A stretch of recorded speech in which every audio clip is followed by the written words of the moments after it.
মাঝে মাঝে কারারক্ষীদেরকে কিছু হাদিয়া তৌফা দিয়ে বলতাম যে ভাই কিচ্ছু চাই না, শুধু আল্লামা সাঈদীর উনি যেহেতু হাসপাতালে থাকে মাঝে মাঝে আমার একটু হাসপাতালে নিয়ে চলেন, অন্তত 10-15 মিনিট সময় পাই, আল্লাহর ওলির কাছ থেকে শেষ কিছু কথা শোনা যাবে।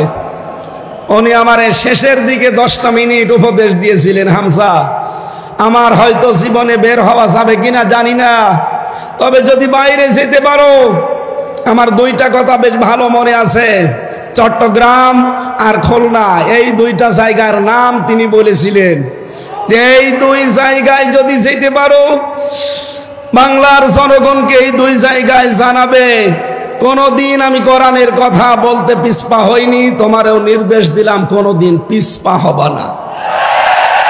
এটা আমার মাথায় হাত দিয়েছিল, আমার মনে হচ্ছে এখন ওনার হাত আমার মাথায় লেগে আছে। আমি ওনার ওই কথাটা যেন মরণের আগ পর্যন্ত মেনে চলতে পারি, আল্লাহ তৌফিক দেন, বলেন আমিন।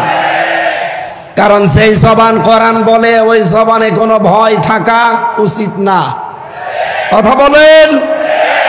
রব্বুল আলামিন বলেন কিতাবুন উনজিলা ইলাইকা ফালা ইয়াকুন ফি সাদরিকা হারাজুম মিনহু লিতুনযিরা বিহি ওয়া যিকরা লিল মুমিনিন। বলেন আল্লাহু আকবার। সূরা আরাফের 2 নম্বর আয়াতে আল্লাহ বলেন এই যে একখানা কিতাব হে নবী আপনাকে আমি দিলাম, কি করবেন এটা নিয়ে? মানুষকে যখন এটা দিয়ে সতর্ক করবেন, আপনার মনের ভেতরে যেন কোনো সংকীর্ণতা না আসে, কোনো ভয় ভীতি দ্বিধা দ্বন্দ্ব সংশয় সন্দেহ, এরকম 33টা অর্থ আছে এই শব্দের। আপনার মনের ভেতরে যেগুলো জায়গা না পায়, আমরা তো ওই মন নিয়েই কথা বলতে চাই, কিন্তু এই 15.5 বছরে ওই মন নিয়ে কথা বলতে গিয়ে সালেমরা আমারে আটক করে রেখেছিল। আমার মতো হাজার হাজার আলেমদেরকে তারা জেলখানায় আটক করেছিল। কথা বলেন ঠিক কিনা? কিন্তু আলেমদের কণ্ঠ রোধ করা গেছে। মুফতি জসিমউদ্দিন রহমানী 12 বছর পরে বের হয়ে আপনি তাকে থামাতে পেরেছেন।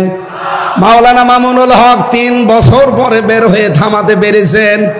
আল্লামা সাঈদী রহমতুল্লাহ আলাইহি 13 বছর পরে যদি বের হতেন তাকে থামাতে পারতেন না। এই জন্য আমরা চেষ্টা চালাবো হারাজন শব্দের হক আদায় করে কথা বলার। হারাজনের ব্যাখ্যা আমি পেয়েছি 2টা। 1 নম্বরে তাফসীরে ফি জিলালিল কোরআনে পাবেন, রব্বুল আলামিন বলেন হে নবী আপনি যখন কোরআন প্রচার করতে যাবেন, অনেক মানুষ এমন আছে আপনার কণ্ঠে কোরআন শোনার পর ওরা না বুঝে মন খারাপ করতে পারে, এরকম মানুষ চট্টগ্রাম বিভাগে নেই? আছে। ওই যে আলহাজ শাহজাহান সাহেব বলছিলেন না যে আমরা আপনাদের শত্রু না, আপনারা বিভিন্ন দরবারের নাম নিয়ে বিভিন্ন কল্যাণের নাম নিয়ে কাজ করছেন, ইসলামের করেন, কিন্তু আসেন এই মাহফিলে। আপনাদেরকে আমরা কোরআনের দিকে ডাকি, আর এটা আমরা আন্দাজে ডাকি না। কুল হাযিহি সাবিলি আদউ ইলাল্লাহ আলা বাসীরাতিন আনা ওয়া মানিত্তাবা'আনি। সূরা ইউসুফের 108 নম্বর আয়াতে আল্লাহ বলেন হে নবী আপনি বলেন এইটাই আমার পথ, এইটাই আমি মানুষকে আল্লাহর দিকে ডাকি, আমি আন্দাজে ডাকি না, আমি বুঝে শুনে ডাকি। এইটাই আমার পথ, এবং আমাকে যারা অনুসরণ করবে তাদের এই একই পথ। সেই হিসাবে আমরা আপনাদেরকে আহ্বান জানাচ্ছি, আপনি আসেন কোরআনের কাছে, কোরআন পড়েন, কোরআন বসেন।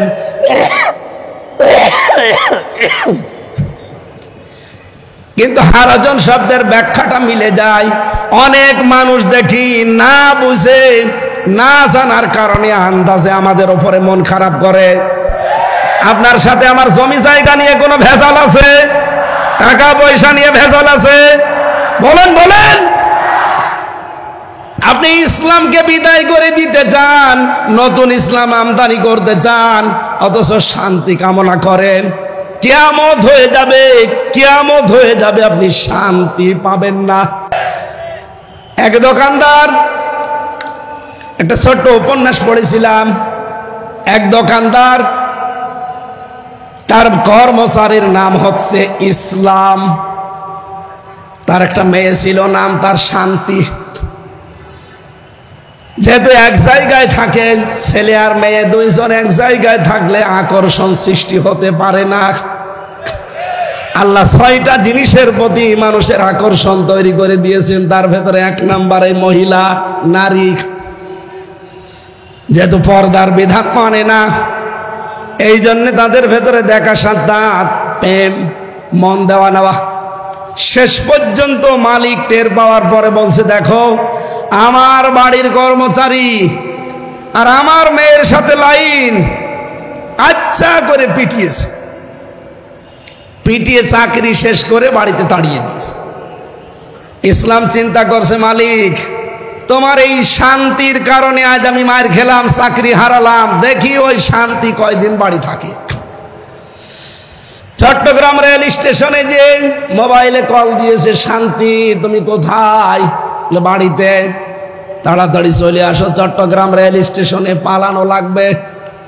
শান্তি ওর কথা মতো এসেছে, নিয়ে পালিয়েছে দুইজন আল্লাহর রাস্তায়। নাউজুবিল্লাহ, এটা কি আল্লাহর রাস্তা? শয়তানের রাস্তা। বিয়ের আগে যারা পালিয়ে যায় কি আল্লাহর রাস্তায় যায় না শয়তানের? এই জন্য বিয়ের আগে প্রেম করা জায়েজ নেই, প্রেম হবে বিয়ের পরে। এই কথা বলেন না কেন? বিয়ের পরে যদি সত্যি আপনি প্রেম করতে পারেন, এই যে মোতাহার ভাই আজ 16 বছর পরে ঠাকুরগাঁও বাড়ি, আমার সাথে জেলে ছিল বিডিআর, 16 বছর পরে বের হয়েছে, মাত্র 14 দিনের স্ত্রী রেখে। বিয়ের পরে মাত্র 14 দিন সংসার করে জেলে গিয়েছিল, 16 বছর জেল খাটার পরে কয়েকদিন আগে বের হয়েছে। এসে দেখে বউ এখনো যায়নি, ওই অবস্থায় আছে। ওনার প্রেম হয়েছিল বিয়ের আগে না, বিয়ের পরে। এখন সাংবাদিকরা বলছে, আপনি যে বিয়ে করেছিলেন কিভাবে, যে বৃত্তান্ত আসার সময় আমি শুনছিলাম। এই জন্য বিয়ের আগে যারা প্রেম করে ওদের 100 জনের 98টা সংসার টেকে না। এই কথা বলেন না কেন? বিয়ের পরে যাদের প্রেম হয় ওদের 100 জনের 98টা সংসারই টিকে যায়। এর দৃষ্টান্ত এই যে মোতাহার আলী বিডিআর ভাই, পালিয়েছে দুইজন। সকালবেলা দেখে মেয়ে বাড়ি নেই, শান্তি। দোকান খোলা বাদ দিয়ে রাস্তায় চিল্লাচ্ছে, আমার শান্তি গেল কোথায়, আমার শান্তি গেল কোথায়? এলাকার লোকজন বলছে, কি হয়েছে? বলে আমার শান্তিকে খুঁজে পাওয়া যাচ্ছে না। লোকজন বলে, আপনি চিল্লাচ্ছেন, দাঁড়ান, শান্তি খোঁজ করার আগে বলেন আপনার বাড়ির কর্মচারী সেই ইসলাম কোথায়? ওকে গতকাল আমি পিটিয়ে বের করে দিয়েছি, বিদায় করে দিয়েছি। লোকজন বলে, আপনি কি পাগল না মাথা খারাপ? ইসলামকে পিটিয়ে ঝাঁটিয়ে বিদায় করে দেওয়ার পরে আপনি শান্তি তালাশ করেন? ইসলাম যেখানে শান্তি সেখানে। আজ আপনি ইসলাম যেটা আসল ওইটা বাদ দিয়ে নতুন ইসলাম আমদানি করে বিভিন্ন দরবার কায়েমের মাধ্যমে চালিয়ে যাচ্ছেন। যখন তাফসীর করা হয় ওইগুলো টেকে না, তখন আপনার মন খারাপ হয়। এই কথা বলুন, আপনি শান্তি দিতে পারবেন না, আরো অশান্তির দাবানল ওখানে জ্বলবে। হারজনের দ্বিতীয় ব্যাখ্যা পেয়েছি। হে নবী, আপনি যখন কোরআন থেকে তাফসীর করবেন, ব্যাখ্যা বিশ্লেষণ জানাবেন, তখন দেখবেন সমাজে অনেক নিয়ম নীতি চালু করা আছে ইসলামের নাম বলে। যেহেতু আগে ওইগুলো ইসলাম আসলে না, মানুষের বানানো। আপনি আসল ইসলামের কথা বললে ওইগুলো টিকবে না। যারা ওইগুলো নিয়ে এতদিন আবহমান কাল ধরে বিভিন্ন নাম দিয়ে ব্যবসা করে খাচ্ছে, তারা আপনার উপরে রাগ করবে। আপনার হাদিয়া তওফা নজর নিয়াজ তখন ওরা বন্ধ করে দেবে। আমাদের সারা দেশে এখন একই অবস্থা। কথা বলেন ঠিক কিনা? কথা বলার আগেই এই 15.5 বছর তো কান পোড়া দিত।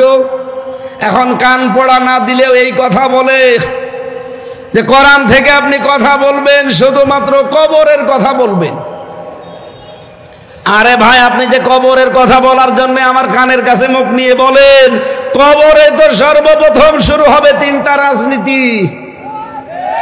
যারা আজ বলেন যে কোরআনের সাথে রাজনীতির সম্পর্ক নেই, আমার এই ছোট্ট মাথার ভেতরে 918 জায়গায় আয়াত পেয়েছি কোরআন দিয়ে রাজনীতি করা লাগবে। আমার চাইতে যারা বড় বড় মাথা নিয়ে বসে আছে ওনারা আরো বেশি পাবে। সুতরাং এই কথাগুলো যারা বলেন আমার মনে হয় তারা কোরআন মানে কি তাও জানে না। ওদের পেটে যদি আপনি বোম মেরে বলেন যে কোরআন মানে কি বলেন তো বলতে পারবে না। আমার যতটুকু বিশ্বাস যারা কোরআনের কথা শুনলে শুধু রাজনীতির গন্ধ খোঁজেন, এখন নতুন নতুন করে কিছু মানুষ তৈরি হচ্ছে। আগামীকাল যিনি আসবেন তার পেছনে অনেকে অলরেডি লেগে গেছে। বিশেষ করে আমার চুয়াডাঙ্গার একজন, চাঁপাইনবাবগঞ্জের স্বামী স্ত্রী দুইজন, কিশোরগঞ্জের এক আল্লাহর ওলি, আগে ছাত্রলীগের সভাপতি ছিল, হাসিনা নমিনেশন দেয়নি, তাড়িয়ে দিয়েছে, বাধ্য হয়ে এখন খয়রাতি আর একটা দলে যোগ দিয়েছে। এই চারজনের কথা সারা বাংলাদেশে আমি শুনতে পাচ্ছি। মিজানুর রহমান আজহারীর নাম ধরে ধরে বিষদগার চালাচ্ছে। ডক্টর মিজানুর রহমান আজহারীর নামে জামাতের প্রোডাক্ট বলার কারণে আল্লাহ একজন জাহান্নামের কীট জাহান্নামে পাঠিয়ে দিয়েছে। এই কথা বলেন না কেন? সাবেক এক প্রতিমন্ত্রীকে জাহান্নামের কীট ওইটা, কারণ তার আদর্শ মুহাম্মদ রাসূলুল্লাহ ছিল না, ওর আদর্শ ছিল কোনো এক বাবা। এই কথা বলেন না কেন? সাফ কথা বলছি, বাংলাদেশে যার আদর্শ বিশ্ব নবী নয়, আপনি মরে গেলে বিনা হিসাবে বিনা বিচারে জাহান্নামে যাবেন। বিচারও লাগবে না, হিসাবও লাগবে না। আমি বানিয়ে বলছি। সূরা হুদ 12 নম্বর পারা 12 নম্বর পৃষ্ঠার 1 নম্বর লাইনের 98 নম্বর আয়াত। ইয়াকদুমু কওমাহু ইয়াউমাল কিয়ামাতি ফাআওরাদাহুমুন নার ইলা আখিরি আয়াত। যদিও আয়াতটা ফেরাউন সম্পর্কে নাজিল হওয়া, যত তাফসীর পড়েছি সব মুফাসসির আয়াতের বক্তব্যে সামারাইজ এইটাই দিয়েছেন, যেই দলের নেতা জাহান্নামে যাবে ওই দলের কর্মী সব তার সাথে জাহান্নামে যাবে।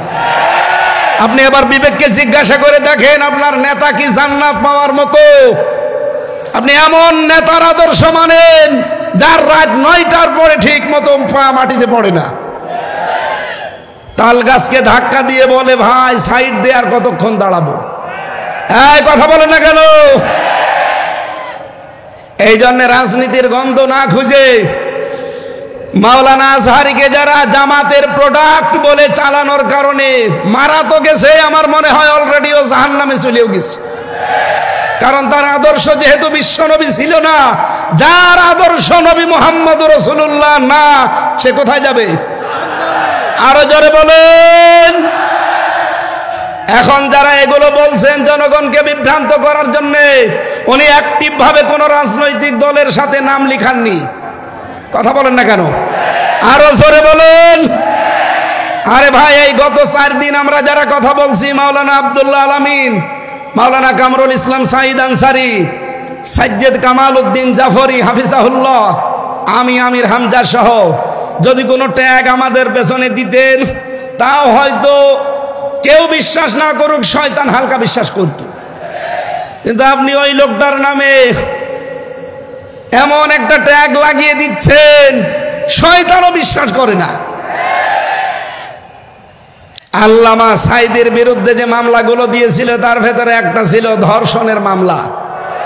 যেই মহিলাকে ধর্ষণের মামলা দেওয়ার জন্য ওই মহিলাকে নিয়ে এসেছে এই যে অ্যাডভোকেট তাজুল ইসলাম, উনি জিজ্ঞাসা করছে, মা আপনাকে আল্লামা সাঈদী ধর্ষণ করেছে?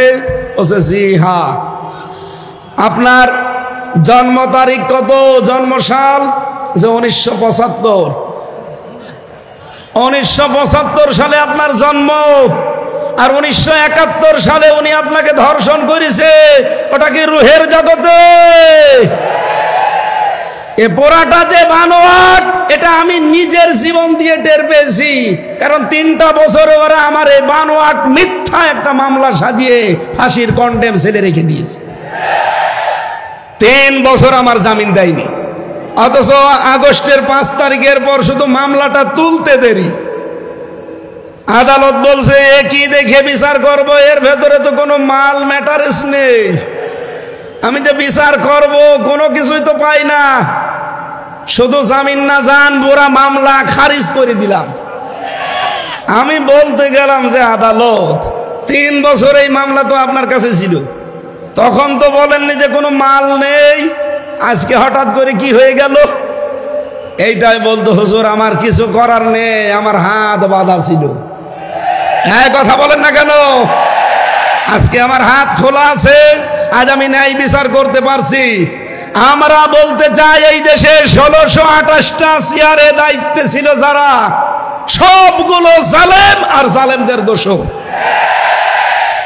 একটাও যেন কোনো চেয়ারে আর থাকতে না পারে, প্রত্যেককে ওখান থেকে নামিয়ে দেন এই জালেম এবং জালেমদের দোষর হওয়ার কারণে। এখানে বৈষম্যের শিকার ছিল এই 17 বছর যারা, তাদেরকে বসান। এই কথা বলেন না কেন?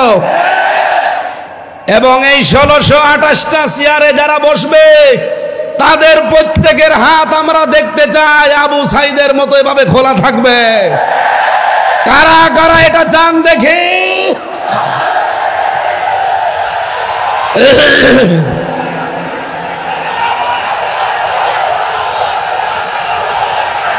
আলহামদুলিল্লাহ।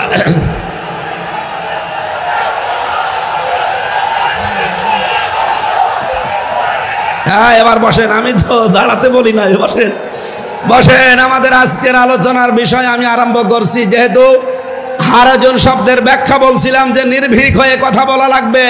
কে বেজার হবে, কে খুশি হবে, ওটা আমার দেখার দরকার নেই।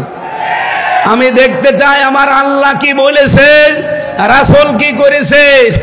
এ কথাটা বলেছিলেন 20 শতাব্দীর একজন মুজাদ্দিদ। এই যে এই বইটায় যার ছবি দেখতে পাচ্ছেন, মাওলানা সাজ্জেদ আবুল আলা মওদুদী রহমতুল্লাহ আলাইহি, তার এই কথাটা বিশ্বের হাজার হাজার লক্ষ লক্ষ মানুষের কলিজায় লেগেছে। যে আমি ইসলাম মানতে গিয়ে কোনোদিন দেখিনি যে বাবা কি বলেছে, দাদা কি করেছে, পীর সাহেব কি বলেছে, না, আমি দেখতে পেয়েছি আল্লাহ কি বলেছে, রাসূল কি করেছে। আমরা তার এই কথাকে সামনে নিয়ে তাফসীরুল কোরআন মাহফিল লিখে দিয়েছেন। আমার তেলাওয়াতকৃত আয়াত সূরা বাকারার 278 নম্বর আয়াতটার উপরে ভিত্তি করে আমরা কথা বলবো। মুমিন জীবনের 7 দফা কর্মসূচি আমার আল্লাহ আমাদেরকে দিয়েছেন। মরণের আগে হলেও আমরা যেন এই 7 দফা কর্মসূচি দুনিয়ায় পালন করতে পারি, আল্লাহ তৌফিক দেন, বলেন আমিন। এই 7 দফা কর্মসূচি যদি আমরা পালন করতে চাই, এর এগেনস্টে, এর বিপরীতে আমাদের প্রকাশ্য শত্রু কে? আরো জোরে বলেন। শয়তান ও 7টা কর্মসূচি খাড়া করে রাখবে। আজকের আলোচনার বিষয় মুমিনের 7 দফা কর্মসূচি বনাম শয়তানের 7 দফা কর্মসূচি। দেখি আমরা কোনটা নিতে পারি। আল্লাহ রাব্বুল আলামিন জানিয়েছেন, ইয়া আইয়ুহাল্লাযীনা আমানু আতিউল্লাহা ইয়া আইয়ুহাল্লাযীনা আমানু তাকুল্লাহা ওয়া যারু মা বাকিয়া মিনার রিবা ইন কুনতুম মুমিনিন। এই বসেন বসেন, খুব গুরুত্বপূর্ণ বিষয়, এখান থেকে আজকে নিয়ে বাড়ি যাওয়া লাগবে। আমার প্রথম মুমিন জীবনের কর্মসূচি দফা 1 নম্বরে আমার আল্লাহ দিয়েছেন, মুমিন যেই সমাজে থাকবে ওই সমাজে সুদ থাকতে পারবে না। এই জন্য আল্লাহ ইমানদারকে ডাক দিয়েছেন, ওহে যারা ইমানের দাবি করো, আমাকে ভয় করো। ওয়াযারু মা বাকিয়া মিনার রিবা, সুদের যত বকে আছে সব ছেড়ে দাও। ইন কুনতুম মুমিনিন, যদি মুমিন দাবি করো। তাহলে মুমিন জীবনের 1 নম্বর দফা সুদ মুক্ত সমাজ তৈরি করা, আর এটাই বাংলাদেশে তৈরি করবে ফেরেশতারা। আরো জোরে বলেন, আরো জোরে বলেন।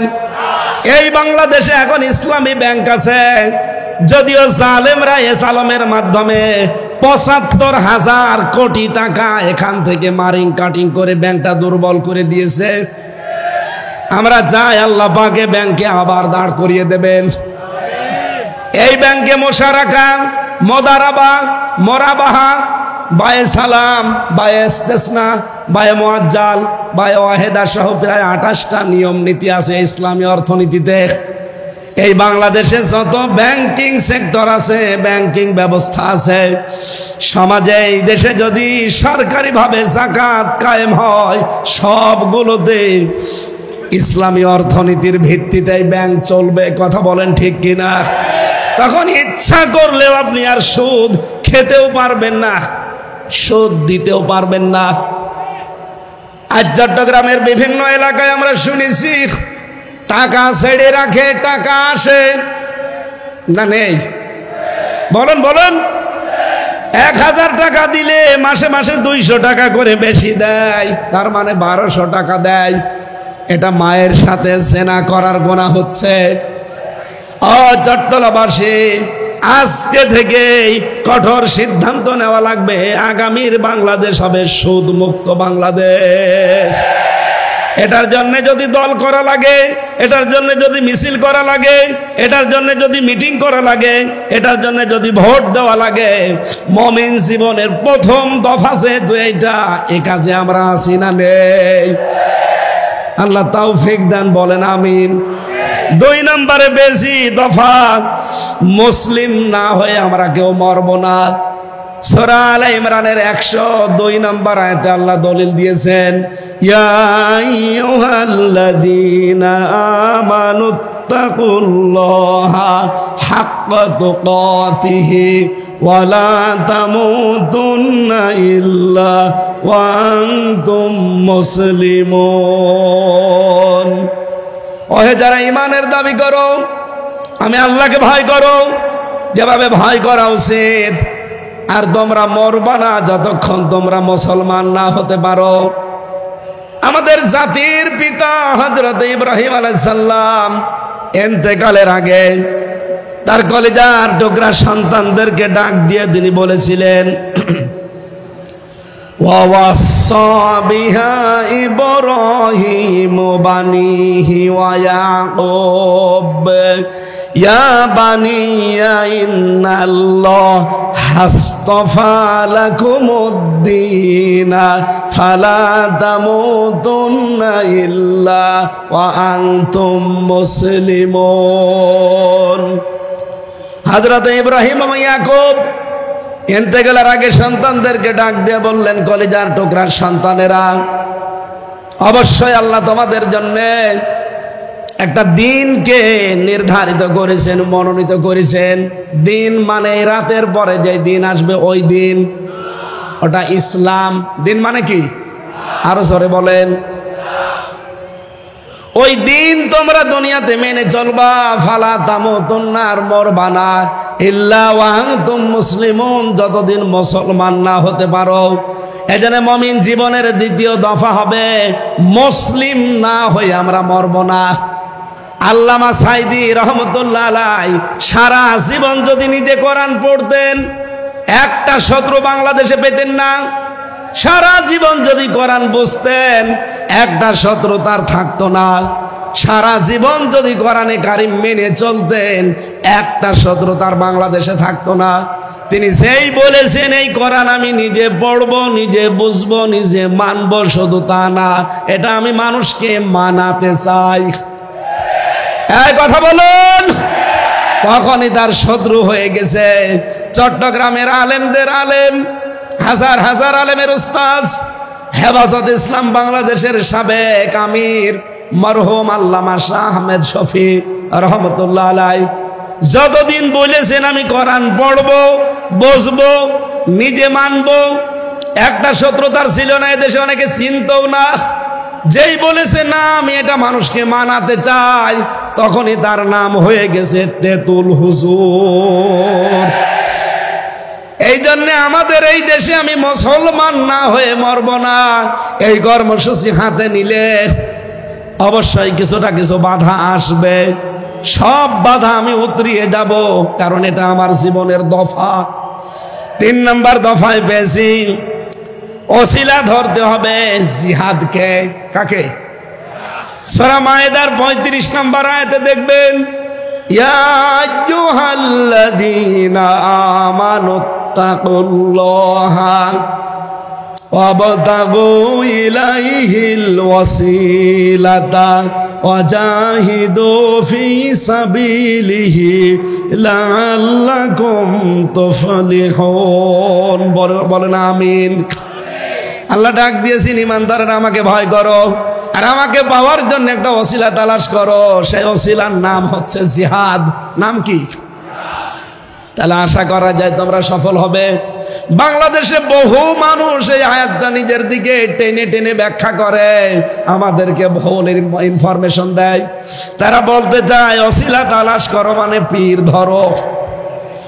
কোন তাফসিরে আমি এটা পাইনি, ওরা সব বানিয়েছে। ওসিলা শব্দের ব্যাখ্যা পেয়েছি আমি তিনটা। ওসিলা মানে নেক কাজ, ওসিলা মানে কোরআন, ওসিলা মানে 3 নম্বরে নবীর সম্মান। আপনি পীর ধরা লাগবে পেলেন কোথায়? সুতরাং আল্লাহ পর্যন্ত পৌঁছানোর একটাই মাধ্যম আছে উত্তম, সেটা হচ্ছে জিহাদ। আর জিহাদ বলা হয় তাকে অন্যায় যেখানে জিহাদ সেখানে। আজ বাংলাদেশের সবচাইতে বড় অন্যায় আরম্ভ হয়েছে চাঁদাবাজি। সুতরাং চাঁদাবাজি যেখানে দল মত নির্বিশেষে ঐক্যবদ্ধ হয়ে প্রতিহত করা লাগবে সেখানে, এটার নাম জিহাদ। এইটার মাধ্যমে আল্লাহ পর্যন্ত যাওয়া যাবে। এটা আমাদের জীবনের 3 নম্বর দফা বানানো লাগবে মুমিন জীবনের। 4 নম্বরে বেশি সত্যবাদীদের সাথে থাকা লাগবে। সূরা তাওবা 119 নম্বর আয়াতে আছে, ইয়া আইয়ুহাল্লাযীনা আমানুত্তাকুল্লাহা ওয়া কুনু মা'আস সাদিকিন। ওহে যারা ইমানের দাবি করো আমাকে ভয় করো, আর দুনিয়ায় যারা সত্যবাদী তাদের সঙ্গে থাকো। জোরে বলেন সুবহানাল্লাহ। সত্যবাদী পৃথিবীতে আল্লাহর দৃষ্টিতে তারা এই দুনিয়ায় যাদের সম্পর্ক কোরআনের সাথে আর কোরআন কায়েমের সাথে। আপনি তাফসিরে ফি জিলালিল কোরআন দেখবেন, এর ব্যাখ্যা আছে। 5 নম্বরের দফা বেশি সদা সত্য কথা বলা লাগবে। সূরা হাসাবের 70 নম্বর আয়াতটা দেখবেন, ইয়া আইয়ুহাল্লাযীনা আমানুত্তাকুল্লাহা ওয়া কুলু কওলান সাদীদা। ওহে ঈমানদারেরা আল্লাহকে ভয় করো আর কথা বললে সোজা সরল সত্য কথা বলো। এ নির্দেশ কার? এই বাংলাদেশে যখনই আপনি এই দফাটা কায়েম করতে যাবেন যে আমি সত্য বই মিথ্যা বলিব না, তখন হাজারো মিথ্যা বিচার বন্ধ হয়ে যাবে। আমি দেখেছি আমার বিরুদ্ধে 4 জন সাক্ষী এনেছিল প্রশাসন। এই জালেম সরকার কুষ্টিয়ার 4 জনকে বানিয়ে সাক্ষী নিয়ে এসেছিল আমার বিরুদ্ধে। তারা সাক্ষী দেওয়ার আগে পিপি তাদেরকে কোরআন শরীফ হাতে তুলে দিল। এটা তুলে দিয়ে বলছে যাহা বলিব সত্য বলিব, সত্য বই মিথ্যা বলিব না। অথচ এটা যে হাত থেকে সরে গেল দেখলাম পুরা যা বললো সব মিথ্যা কথা। এই জন্য আমার জীবনের দফা বানানো লাগবে এইটা। আমি যদা যা বলবো এখন থেকে সদা সত্য কথা বলবো। কথা বলে না কেন? 6 নম্বরে আমি দফা পেয়েছি মুমিন জীবনের এইটাই আমার মনে হয় আসল দফা। এখন থেকে বিশ্ব নবী মুহাম্মদুর রাসূলুল্লাহকে একমাত্র আদর্শ মানা লাগবে। সূরা হাদীদের 28 নম্বর আয়াতটা আপনি তাফসীর খোলেন, ইয়া আইয়ুহাল্লাযীনা আমানুত্তাকুল্লাহা ওয়া আমিনু বিরাসূলিহি ইউতিকুম কিফলাইনি মির রাহমাতিহি ওয়া ইয়াজআল লাকুম নূরা তামশুনা বিহি ওয়া ইয়াগফির লাকুম আল্লাহু গফুরুর রহিম। ওহে যারা ঈমানের দাবি করো আমাকে ভয় করো, ওয়া আমিনু বিরাসূলিহি, আর আমার রাসূলের উপরে ঈমান আনো। আই আতিউল্লাহ আতিউর রাসূল। এখানে তাফসিরে হাক্কানির ভেতরে মুফাসসির লিখেছেন রাসূলের উপরে ঈমান আনা মানে তার আদর্শ মেনে চলা। আমি এজন্য আগেই বলেছি আপনাকে জীবনের দফা বানাবেন এইটা। যাদের জীবনে রাসূল ছাড়া অন্য কেউ আদর্শ, আপনি আজকে লিখে নিয়ে যেতে পারেন। মরণের পরে কবরে দিলে বিশ্ব নবীকে যখন দেখিয়ে বলবে মান হাজার রাজুল, আপনি বলবেন লা আদরি, আমি চিনি না। কিন্তু আমি বলতে পারবো হাদা নবিয়্যুনা মুহাম্মাদুর রাসূলুল্লাহ সাল্লাল্লাহু আলাইহি সাল্লাম, কারণ আমি এই জীবনে বিশ্বনবী বাদ দিয়ে কাউকে আদর্শ মানি না। আমাদের সবার জীবনে 6 নাম্বার দফা এখন থেকে থাকার দরকার আছে না নেই? কারা নবী ছাড়া অন্য কাউকে আদর্শ মানেন না তারা হাত তোলেন, লিল্লাহে তাকবীর। আলহামদুলিল্লাহ। বীর চট্টলবাসী 7 নাম্বার দফাটা আমাদের এবার শেষ দফা। এটা মুমিন জীবনের 7 নাম্বার দফা হচ্ছে এখন থেকে আখিরাতের পুঁজি তৈরি করে পাঠাবো।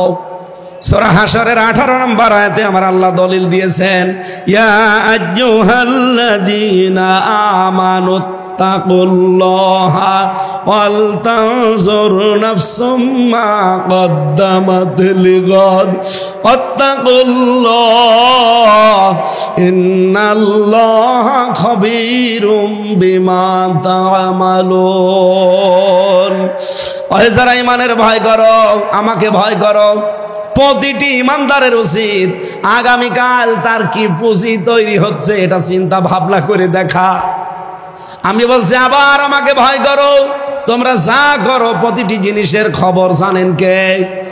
এই জন্য আমাদের জীবনের শেষ দফা, ফাইনাল দফা, সর্বশেষ দফা, এখন থেকে এইটাই সিদ্ধান্ত নেওয়া লাগবে আগামী দিনের প্রস্তুতির জন্য আমি কি পাঠাচ্ছি। আল্লাহর এক বান্দা চট্টগ্রাম বাজারে মনে করেন বাজার করছে, 100 টাকার নোট দিয়েছে দোকানদারকে। দোকানদার টাকাটা নিয়ে উলট পালট করে বলছে, না এটা চলে না, নিয়ে যান, অন্য দিন দিয়ে যাবেন।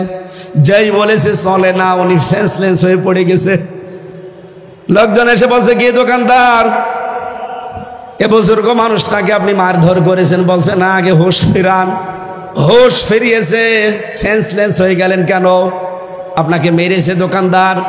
লোকটা বলে, না, সেন্সলেস হলেন এই টাকাটা দিয়েছিল মানে উলট পালট করে দেখে বলছে এর মাঝে যে লাল দাগ থাকার দরকার ছিল একটা দাগ ওইটা নেই, এটা অচল টাকা, এটা চলে না।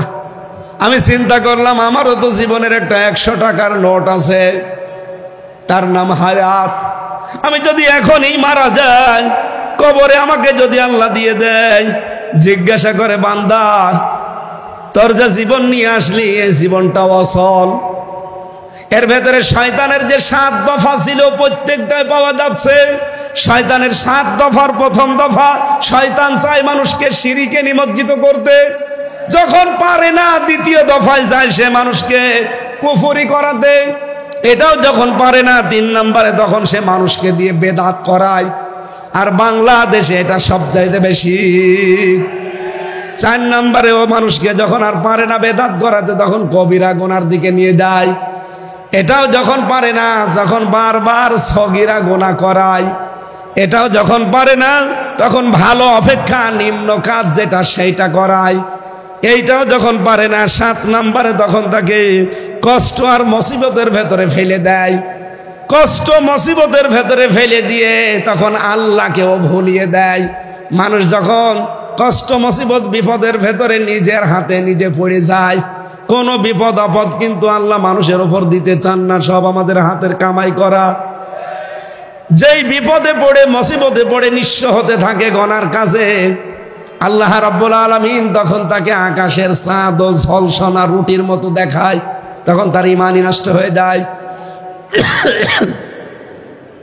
লোকটা ডাক দিয়ে বলছে, আমি চিন্তা করলাম আমারও তো একটা 100 টাকার নোট আছে।